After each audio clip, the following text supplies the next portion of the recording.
वाणी श्री हुजूर स्वामी जी महाराज, उपदेश गुरु और शब्द अथवा नाम भक्ति का, वचन 19वां, शब्द 7वां।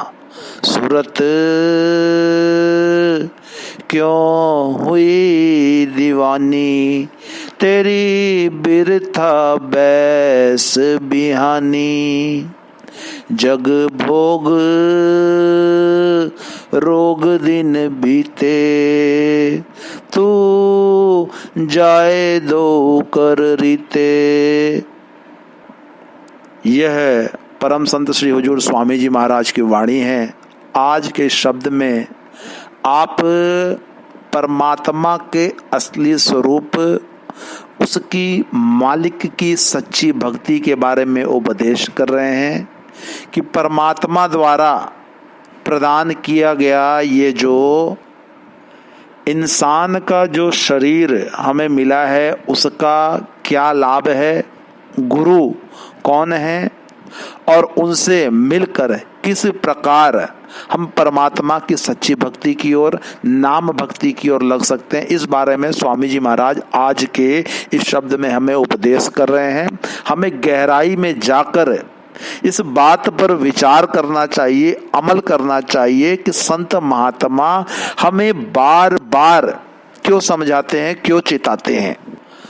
असल में संत महात्मा परमात्मा के भेजे हुए उन्हीं का स्वरूप होते हैं। संत भगवंत अंतर निरंतर नाही, और मालिक खुद संतों महात्माओं के जरिए हमें समझाता है, हमारे उद्धार का रास्ता हमें दिखाता है।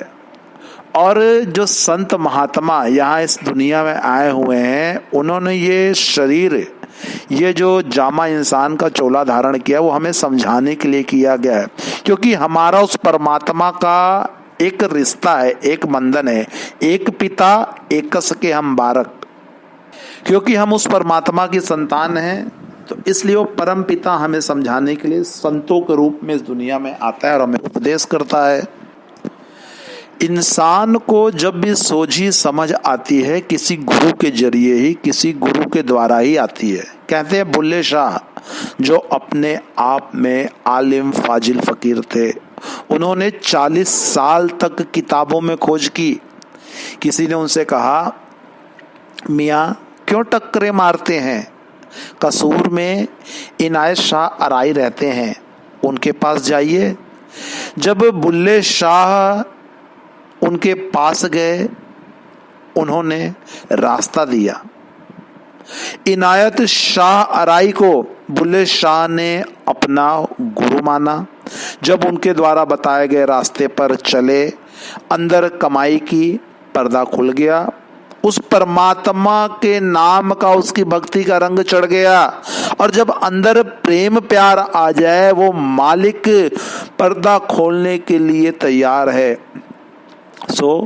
एक दिन सारी किताबें चारपाई के नीचे रखकर उन पर बैठ गए। जो शरीयत की किताबें थी, शरीयत वालों को पता लगा। उन्होंने कहा, इसने तो कुफ्र किया है, इस पर तो जरूर फतवा लगाना चाहिए। लेकिन चलो, फतवा लगाने से पहले इससे कुछ पूछताछ करते हैं। पहले पूछना चाहिए कि ऐसा क्यों किया। खैर, इकट्ठे होकर सभी बुल्ले शाह के पास आए और कहा कि ये क्या किया। बुल्ले शाह ने कहा, अच्छा हुआ हजरात आप सब आ गए। आप सबसे मेरी एक अर्ज है, एक सवाल है। पहले आप सब उसका जवाब दे दें, फिर जो आपकी मर्जी हो आप वो कर लेना, मुझे मंजूर है। उन्होंने कहा, बताएं क्या कहना है। बुल्ले शाह जी ने कहा, मुझे एक बहुत अच्छी, उम्दा, बेहतरीन चीज की मुकम्मल जरूरत थी और वो मैंने किसी से मांगी। वो कहते हैं कि मैं आज देता हूँ, कल देता हूँ, यहाँ से देता हूँ, वहाँ से देता हूँ, मगर जनाब 40 साल तक उन हजरात ने मुझको नहीं दी। आपकी शरीयत उन्हें क्या सजा देती है, क्या फतवा लगाती है? उन्होंने कहा कि उसे तो जीते जी जला देना चाहिए। बुल्ले शाह जी ने कहा तो वो ये किताबें हैं। सभी अपना मुंह नीचे करके चुपचाप चले गए, जो कि उन पर फतवा लगाने के लिए इकट्ठे होकर आए थे। खैर, ये तो हुई एक बात। इसका मतलब ये है कि इंसान को जो कुछ भी मिलना है वो गुरु के जरिए ही मिलना है। उस परमात्मा की सच्ची भक्ति की ओर ख्याल, उस मालिक से मिलने का जो रास्ता है वो भी गुरु के जरिए ही मिलता है। बाहर चाहे ये जितनी टक्करें मार ले, कोई फायदा नहीं, कोई लाभ है ही नहीं। जब परमात्मा खुद ये चाहता है कि किसी इंसान को मुक्ति देनी है तो उसका सतगुरु से मिलाप करवाता है। संत सतगुरु आकर उसे रास्ता बताते हैं। वो जब उस रास्ते पर उनके कहे अनुसार चलता है तो उसे मुक्ति हासिल हो जाती है। पर लेकिन मुक्ति तभी मिलती है जब ये संत सतगुरु के कहे अनुसार चले। वैसे बताते हैं कि तूने इस दुनिया में आके क्या किया, इस संसार में सदा के लिए कुछ स्थिर स्थायी नहीं है। तूने तो सारी उम्र इसके विषय विकारे भोगों में ही बिता दी। मौत के वक्त अपने साथ लेकर क्या जाएगा? खाली हाथ आया और खाली हाथ ही चला गया। तेरी बिरथा बैस बिहानी। अब आज के इस शब्द में स्वामी जी महाराज ने हमें सूरत क्यों हुई दीवानी कहकर संबोधित किया। स्वामी जी महाराज सूरत कहकर संबोधन कर रहे हैं, इसके पीछे भी एक कारण है, रीजन है। ये याद दिलाना कि हमारी असलियत क्या है। हमारी आत्मा उस परमात्मा का अंश होने कारण उसकी तरह ही चेतन, अमर, अविनाशी और अजन्मी है। आत्मा परमात्मा की तरह ही शक्ति रूप, ज्ञान रूप और आनंद रूप है। गीता में स्पष्ट कहा गया है कि इसे ना तो तलवार काट सकती है, ना आग जला सकती है और ना ही पानी गला सकता है। ये इस नासवान संसार की रहने वाली नहीं, ये तो असल में आनंद और पूर्ण ज्ञान के अजर और अमर धाम सतलोक की रहने वाली है, उस परमात्मा का अंश है। तो इस शब्द के जरिए स्वामी जी महाराज हमें ये समझाना चाह रहे हैं, ये बताना चाह रहे हैं कि उस परमात्मा का अंश हो, उसकी संतान हो और समझ जाओ, चेत जाओ, असलियत क्या है उसे पहचान लो और जो सदा का स्थायी चिर सुख है, आनंद है, उसे प्राप्त कर लो। और यदि ये अवसर, ये जामा चूक गए तो फिर आगे यमदूत तैयार खड़े हैं।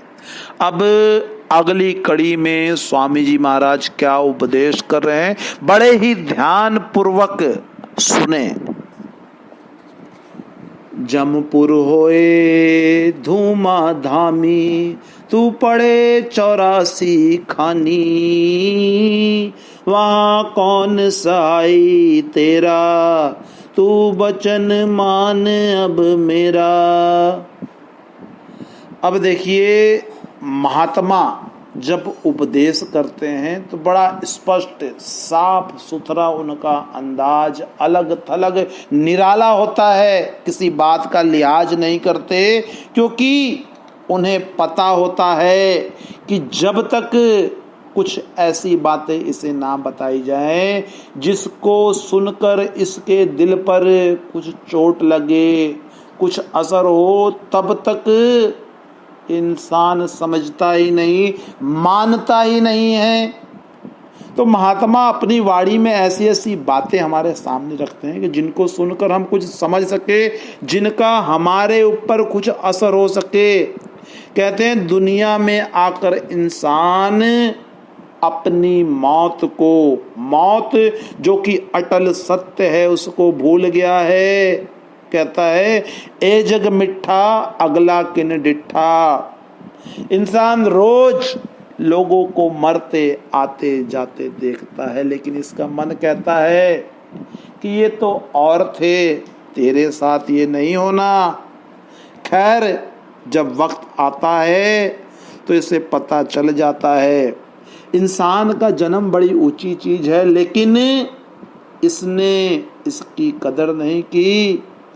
और फिर उसके बाद जब ये अवसर चूक गया तो फिर क्या लाभ।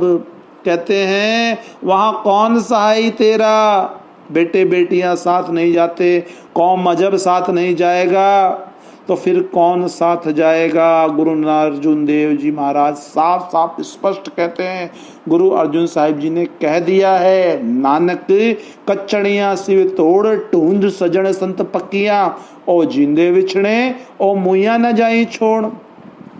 ऐसे संत सतगुरु की तलाश करिए जो हमेशा यहाँ भी और वहां भी हमारे साथ हैं। जब यमदूत लेखा मांगेंगे तो वहां आगे खड़े होकर कहते हैं नहीं, हम इसके साथ हैं। अब इससे बढ़कर और क्या चाहिए जो खुद आगे होकर हमारा सहारा बनते हैं। इससे बड़ी बात कुछ और हो ही नहीं सकती, जो कि हमारा स्वार्थ भी बनाते हैं, परमार्थ भी बनाते हैं, लेकिन फिर भी हम नहीं संभलते। जब इंसान मौत के वक्त धर्मराय के पास जाता है तो वहां सिवाय गुरु के इसका और कोई सहायता करने वाला होता ही नहीं है। इसलिए उपदेश करते हैं कि गुरु से प्यार कर, और जो गुरु कहते हैं उनके वचनों को भी मान, तभी तेरा कल्याण होना है। नहीं तो मन तुझे बाहर ही भरमाए रखेगा और इस दुनिया में ही फंसाए रखेगा। आगे तेरी मर्जी है। उस मालिक से, परमात्मा से यदि मिलना है तो उनसे मिलने के लिए उस परमात्मा की भक्ति करनी होगी, नाम की कुछ कमाई करनी होगी। अब अगली कड़ी में स्वामी जी महाराज क्या उपदेश कर रहे हैं, ध्यान पूर्वक सुने। कर गुरु से हित चित्त लाई, सुन मान बचन गुरु भाई, सूरत जा शब्द मिलाई, कर निस दिन यही कमाई। इंसान जब गुरु के पास जाता है तो गुरु उसे समझाता है, कहता है हे भाई तेरे अंदर वो परमात्मा है, उसका शब्द है, तू अपनी सूरत को उसके साथ जोड़ दे। जो गुरु बताता है उस मार्ग पर चले, उस कायदे अनुसार अपना चित्त उस परमात्मा की भक्ति में लगा दें। जब गुरु मिल गया, उसने नाम का शब्द का भेद दे दिया। अब जब यह गुरु की हिदायत के मुताबिक अंदर उस नाम की शब्द की कमाई करता है तो फिर इसका पार निस्तारा हो जाता है। अंदर इसकी लिव उस शब्द के साथ जुड़ जाती है, लग जाती है, और नित्य प्रति यही प्रक्रिया करते हुए धीरे धीरे इसका प्रेम प्यार परमात्मा की भक्ति में इतना ज़्यादा लवलीन हो जाता है कि ये गुरु की कृपा से परमात्मा के नाम के सिमरन द्वारा परमात्मा में मिलकर उसी परमात्मा का मालिक का रूप हो जाता है, उसमें अभेद हो जाता है, और यही मुक्ति का श्रेष्ठ साधन है। अब अगली कड़ी में स्वामी जी महाराज क्या बता रहे हैं, ध्यान पूर्वक सुने। तेरा भाग बढ़त नित जावे, फिर काल न तो ही सतावे।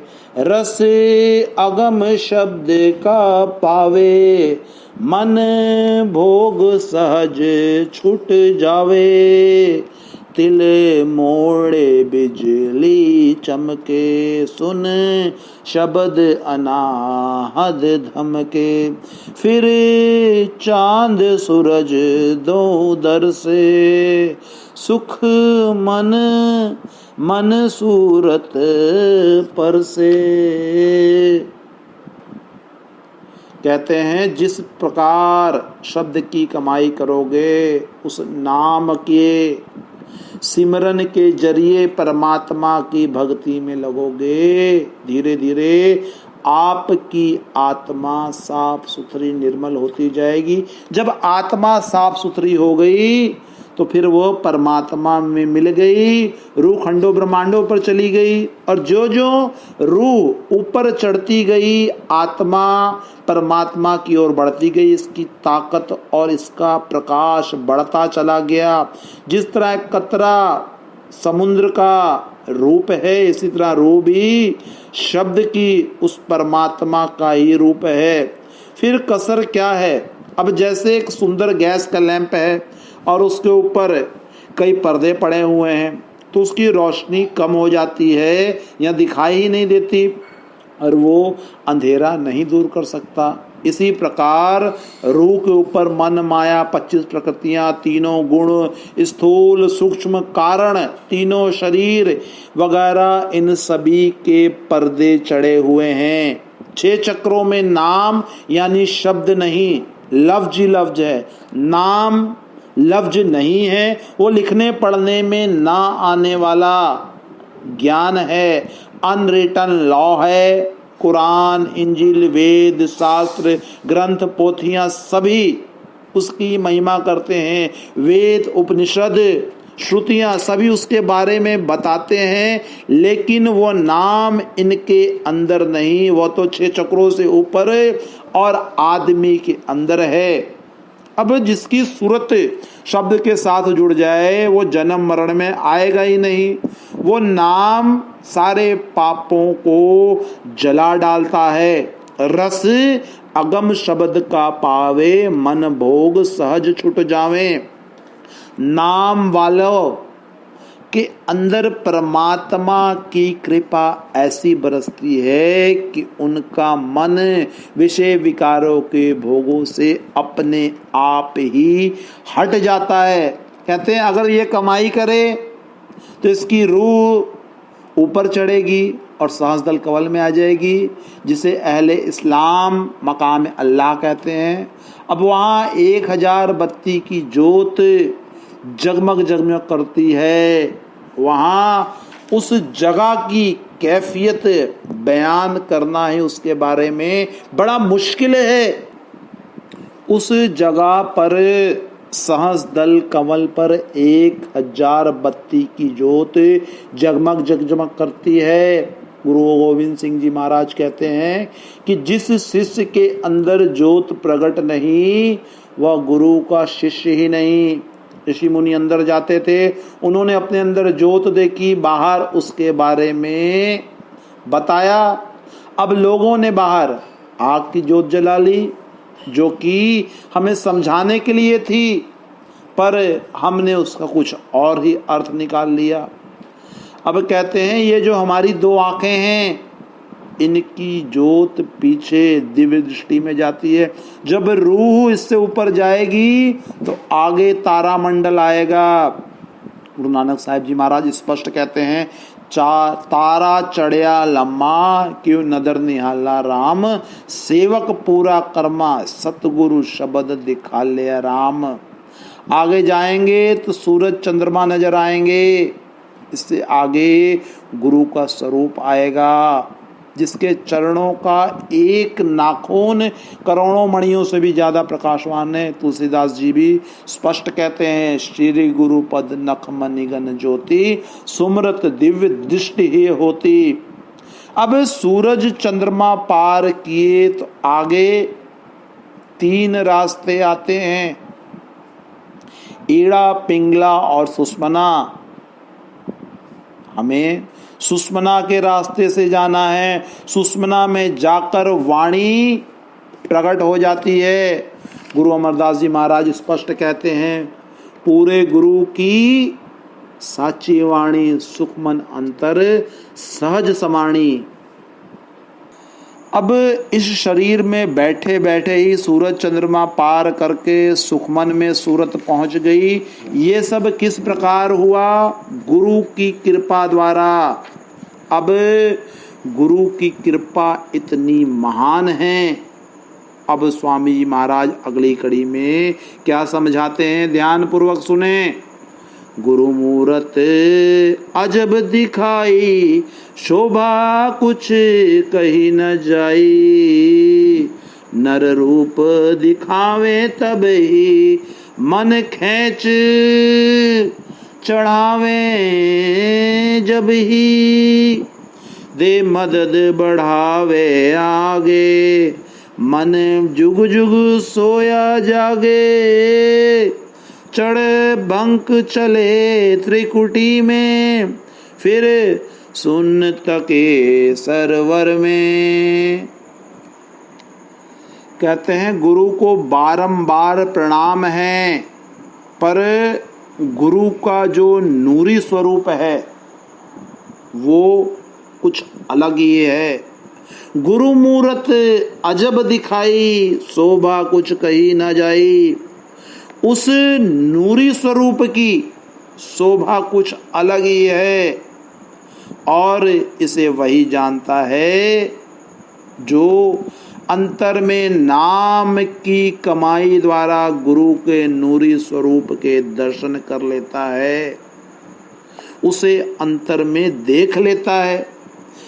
जब हम स्थूल हैं, सतगुरु स्थूल रूप है। जब सूक्ष्म होंगे तो वहाँ सतगुरु भी सूक्ष्म होगा। जब कारण होंगे तो वहाँ सतगुरु भी कारण होगा।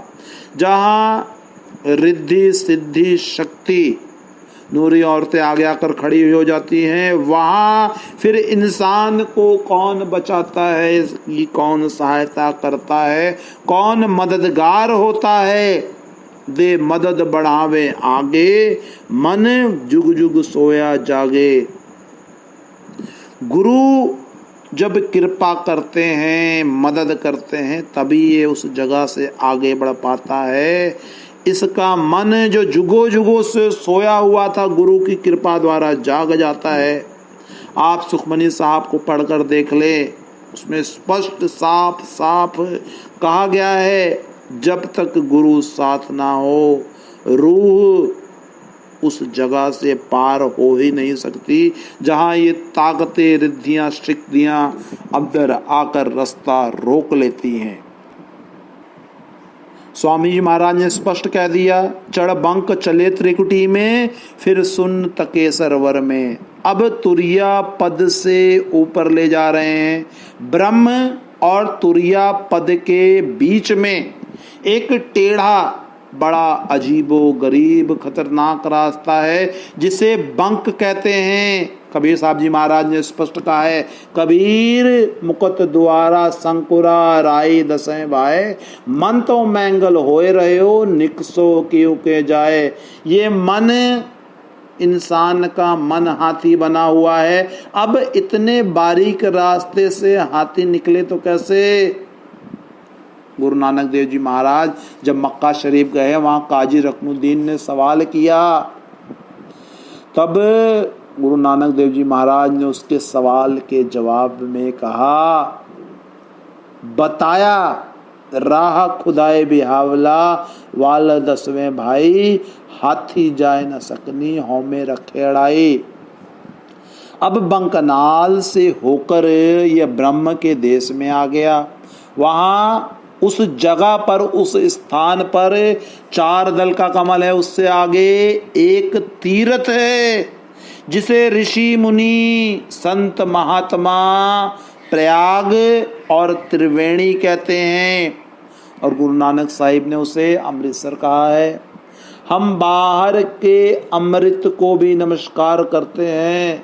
कि जहाँ हमारे सतगुरु बैठे थे वो जगह पवित्र है, लेकिन जिस अमृतसर में नहाने से इंसान के सारे पाप उतरते हैं वो आदमी के अंदर है। जब रूह वहाँ स्नान करती है तो इसकी हंस गति होती है, इससे नीचे नीचे इसकी काग की वृत्ति है। उस जगह पर नहाकर इसके ऊपर से जन्मों जन्मांतरों के मैल उतर जाते हैं।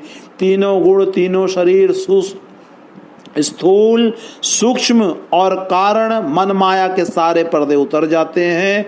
उस वक्त उस जगह ना ये बूढ़ा है, ना जवान, ना गोरा, ना काला, उस वक्त इसे अपनी असलियत का पता चलता है और आत्मा उस परमात्मा के असली स्वरूप के दर्शन करती है गुरु की कृपा के द्वारा।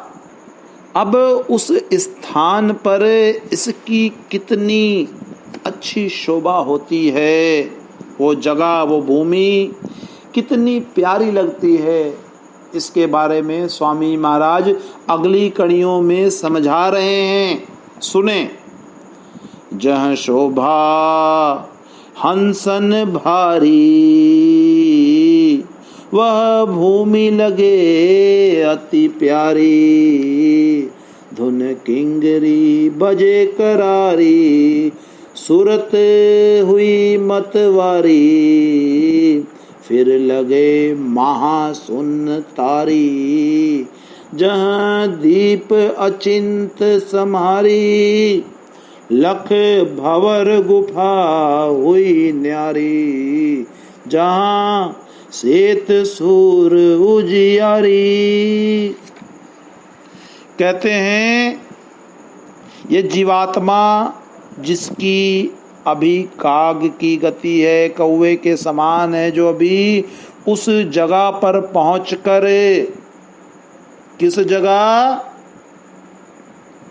सुन्नत के सरवर में, उस जगह के आगे पहुंचकर इसकी हंस गति हो जाएगी और वो जगह इसे बड़ी प्यारी लगने लगती है। हर देश में गुरबानी है, कलाम इलाही है और यहाँ किंगरी की धुन हो रही है। गुरु अमरदास जी महाराज स्पष्ट कहते हैं, जोगी किंगरी बजा रहे थे, गुरु साहिब कहने लगे, जित किंगरी अनहद वाजे हर सिउल रहे लिवलाए, इत किंगरी त्यान न लागे, जोगी ना सच पल्ले पाए, कहे नानक मुकत हो वह जोगी, साचे रहे समाये। उस धुन को सुनकर आत्मा मस्त हो जाती है, दीवानी हो जाती है, मतवारी हो जाती है। अब यहाँ दो द्वीप आते हैं, एक दाएं और एक बाएं, ध्यान पूर्वक समझें। एक दाएं और एक बाएं दो द्वीप आए, एक सहज द्वीप है, एक अचिंत द्वीप है। उनके बीच में रास्ता है और उसके आगे सोहंग का देश है। लख भंवर गुफा हुई न्यारी, जहाँ श्वेत सूर उजियारी। वेदांती इसे नहीं लेते, मगर इससे नीचे इसके अक्स यानी परछाई को, इसकी छाया को ले लेते हैं। अब जिस तरह सूरज का अक्स पानी में पड़ता है, पानी में सूरज की परछाई है, लेकिन पानी में सूरज की गर्मी नहीं, पानी की परछाई दीवार पर पड़ती है, दीवार पर सूरज का अक्स भी नहीं।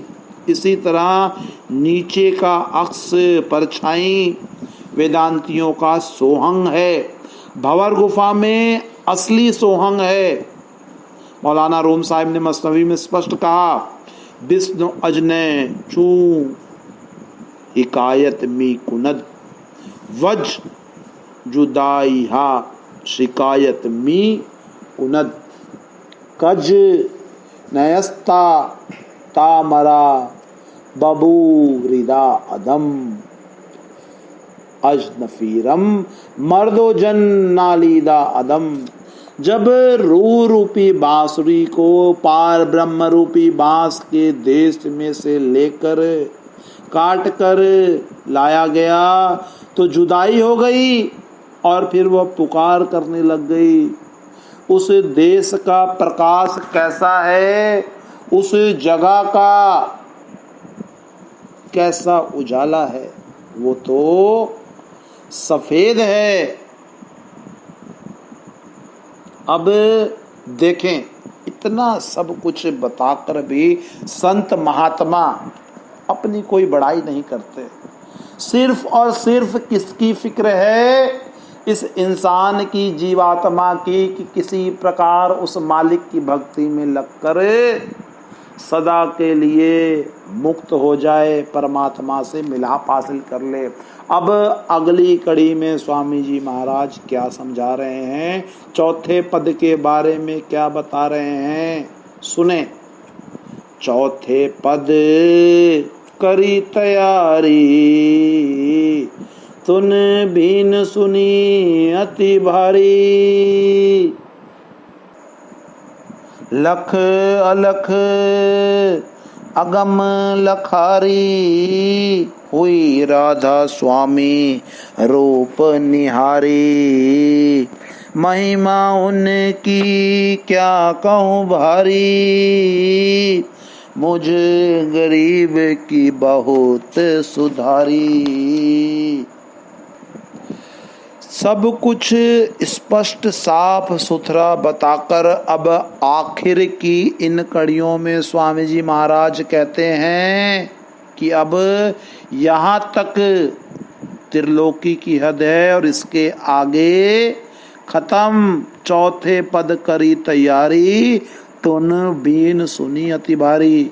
अब ये चौथा लोक है, इसे हिंदू महात्मा सचखंड और मुसलमान मकाम में हक कहते हैं।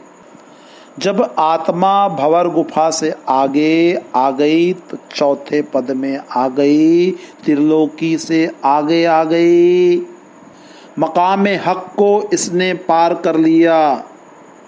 सभी संत यही कहते हैं, अपना इष्ट सतलोक रखो। जो सचखंड की धुन है वह करोड़ों खंडों ब्रह्मांडों को ताकत देती है और बीन की धुन से मिलती जुलती है, उसके जैसी है, एज इट है। गुरु अर्जुन साहिब जी स्पष्ट कहते हैं, रहंत जन्म हरिदरस लीणा, बाजत नानक शब्द वीणा। नामदेव जी महाराज ने भी स्पष्ट कहा, अखंड मंडल निरंकार में अनहद बेन बजाओगो, बैरागी राम गाओगो। अब देह स्वरूप गुरु की कुछ जिम्मेदारियां हैं, रिस्पॉन्सिबिलिटीज है, ड्यूटी है। वो क्या है कि इंसान को, उसकी आत्मा को, उसकी रूह को परमात्मा के साथ मिलाना। और इसी काम के लिए संत महात्मा इस दुनिया में, इस संसार में आते हैं कि रूहों को उस परमात्मा से मिलवा दे, उस सतनाम के साथ इसका मिलाप करा दे। अब आगे सतनाम अपने पास नहीं रखता, वो अपनी ताकत देखकर इसे और आगे भेजता है।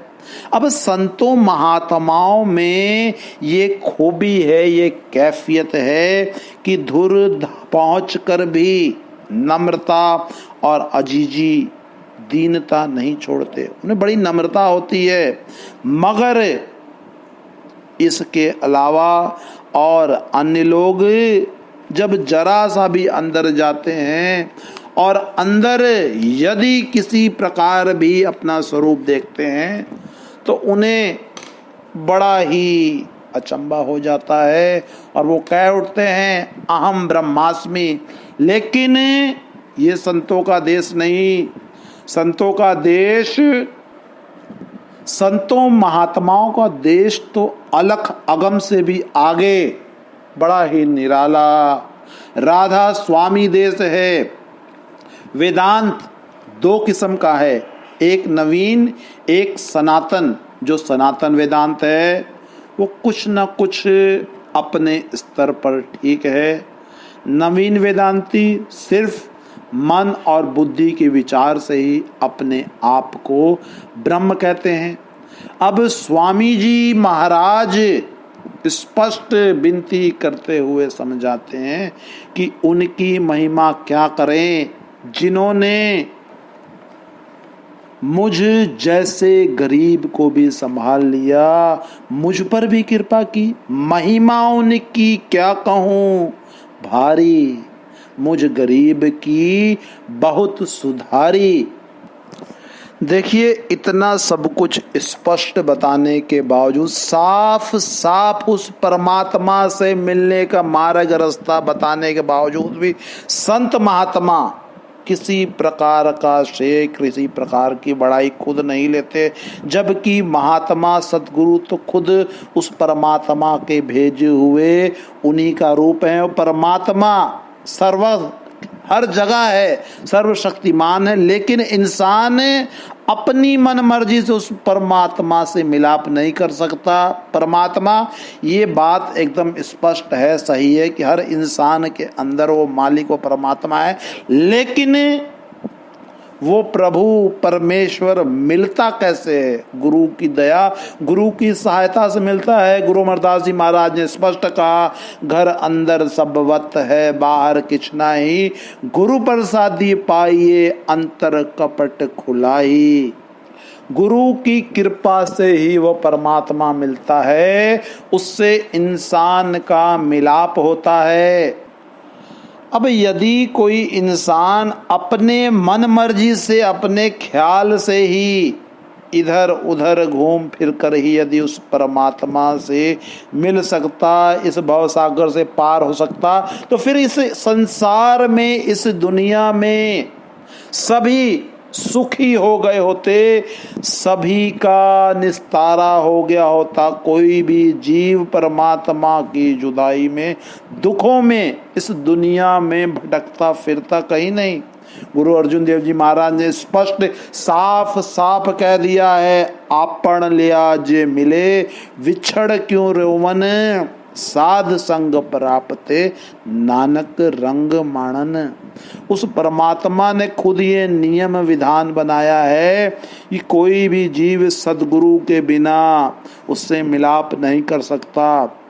तुरखस में का हुक्म पया, विण सतगुरु चेत्या न जाई। पूर्ण संत सदगुरु परमात्मा का ही रूप होते हैं और उनकी कृपा, उनकी दया मेहर, उनके बताए गए रास्ते पर चलकर भजन सिमरन के अभ्यास द्वारा ही हम परमात्मा से मिलाप हासिल कर कर सदा के लिए सच्चा सुख हासिल कर। इसलिए यदि इंसान को सच्चा सुख हासिल करना है, उस परमात्मा से मिलना है, तो उसे चाहिए गुरु के बताए गए मार्ग पर चले। आज के शब्द में स्वामी जी महाराज ने स्पष्ट साफ साफ हमें बता दिया, समझा दिया कि किस प्रकार परमात्मा से मिलकर उसकी सच्ची भक्ति के जरिए सदा का स्थायी सुख आनंद प्राप्त करना है।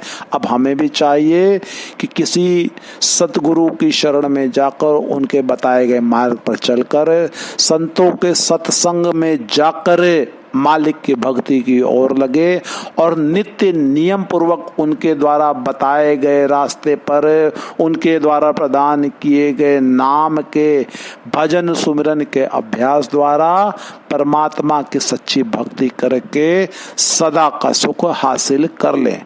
राधा स्वामी।